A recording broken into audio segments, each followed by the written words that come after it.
সুমাইয়া তার জাদুকরি চোখে লটারি দোকানে ঢুকেই বুঝে ফেলল এই টিকিটে আছে 1,00,000 ইউয়ান। সে টিকিট কিনতেই পাশে এক লোক বলল, আপা এই টিকিটগুলো ফাঁকা, কিচ্ছুই নেই। কিন্তু সুমাইয়া স্ক্র্যাচ দিতেই 1,00,000 ইউয়ান। সুমাইয়া ভাবলো এমন আর কয়েকটা জিতলেই ঋণ পরিশোধ হয়ে যাবে। তক্ষুনি হঠাৎ দেখে টিভিতে তার জেতার খবর।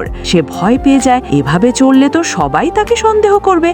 না না, তা করা যাবে না। তাই সে চলে গেল পুরনো জিনিসের বাজারে। এক কাঁচা পাথর দেখে বুঝলো এর ভেতরে জেড আছে, দাম 8,000। কাটতেই সবুজ আলো, পুরো সবুজ জেড। দাম উঠলো 40 লাখ, 50 লাখ, শেষে 70 লাখে বিক্রি। এ সময় এক ধনী পরিবারের বখাটে ছেলে দৌড়ে এসে বলল, আপু আপনি আমার গুরু হবেন।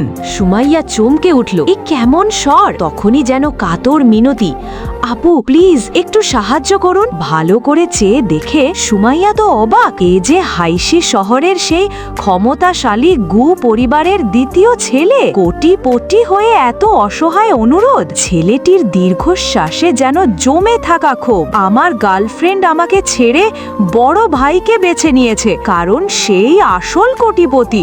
শুনে সুমাইয়ার ভেতরে যেন আগুন জ্বলে উঠল।